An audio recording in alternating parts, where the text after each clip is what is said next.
Assalamu alaikum. The topic of my presentation is Quaid Azam and his vision for Pakistan. My name is Sayyid Murtajiz Hussain Shah and my registration number is SP21 BCS 002. Section A1 semester is first. Quaid Azam's father's name was Punja Jinnah and his mother went by the name Mithibai Punja. His country of origin was British India and he was born on 25th of December 1876.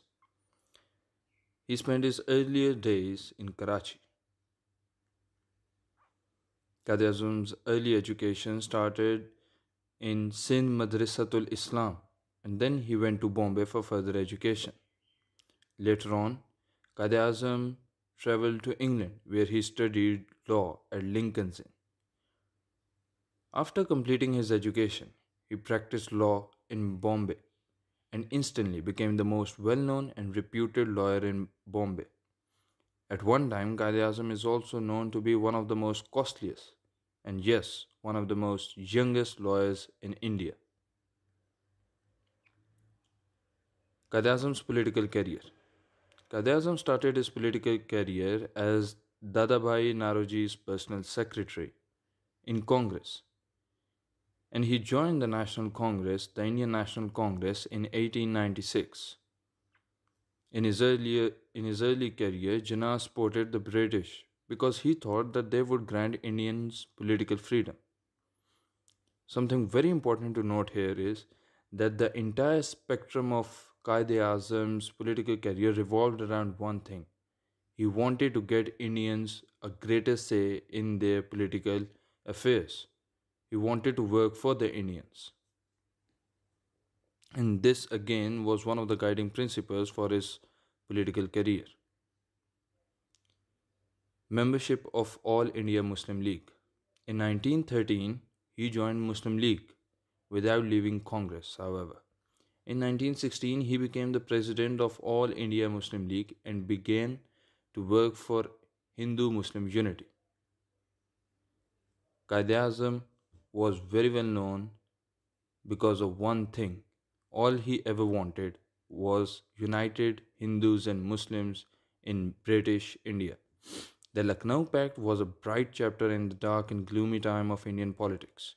Lucknow Pact created a political hegemony between the two nations, and Quaid Azam was conferred with the proud title of Ambassador of Hindu-Muslim Unity.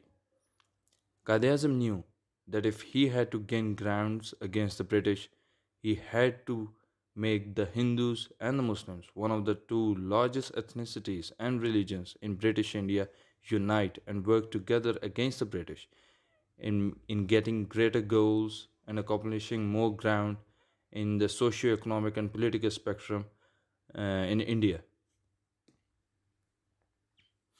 Reasons that prompted Jinnah towards Pakistan. Now, these are the various reasons that caused Jinnah towards Pakistan to move in a particular direction in the political arena that made Pakistan possible. The first being Congress rule of 1937 to 1939. Quaid Azam called for the celebrations of Day of Deliverance by the Muslims following the end of the gruesome Congress rule in 1939. When the Congress rule ended, Quaid Azam had asked all his followers all over India to celebrate the day because Muslims had faced large amounts of animosity by the Indians. They weren't allowed to follow their religion. They weren't allowed to do acts of worship and many other things. They were let down in the Indian society. They weren't looked upon as very great community, and this had a great toll on Quaid Azam as the leaders of Muslim. Then became the two-nation theory. We are a nation with our own distinctive culture and civilization, language and literature, art and architecture, names and nomenclature, sense of values and proportion, legal laws and moral code, customs and calendar, history and tradition, aptitudes and ambitions.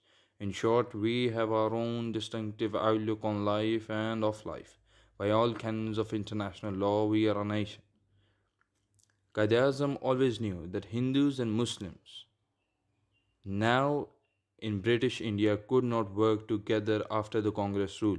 He had come to a point reluctantly, very reluctantly, that the Muslims had to make and pave their own way in British India or in times following that. Creation of an Islamic state.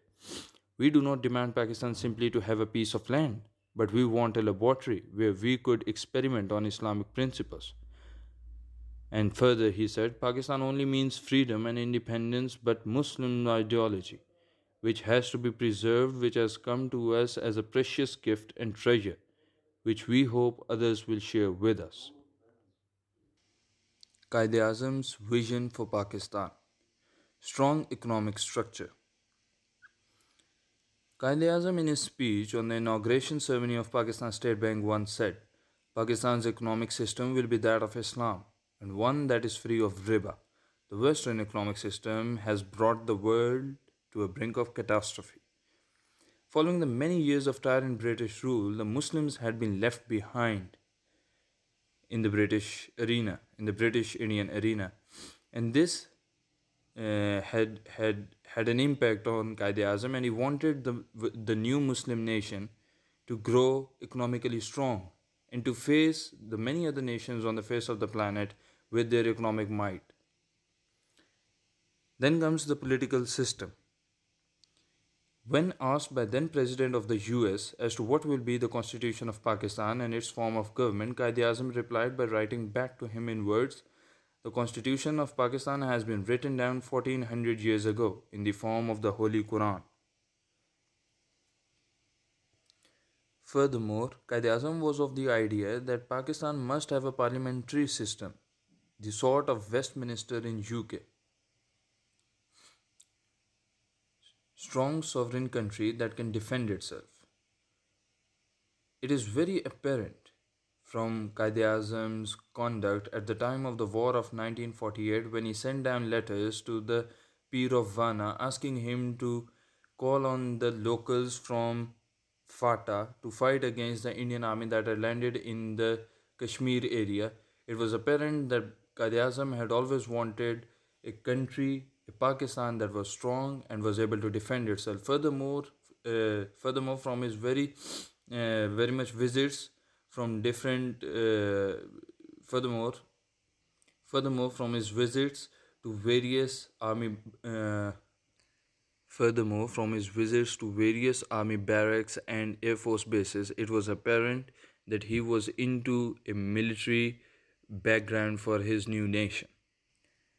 Lastly and most importantly, Quaid Azam wanted Pakistan to be an Islamic state.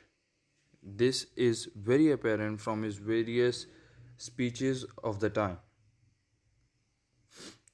At the time of 1947, Quaid Azam had established only two departments. One was ISI and the other was the Department of Islamic Reconstruction. The Department of Islamic Reconstruction was told to give speeches on Radio Pakistan to teach people about Pakistan's ideology and how we ought to live as in a Muslim country. This explains his idea and his intentions of what he wanted Pakistan to be, an Islamic state. Thank you.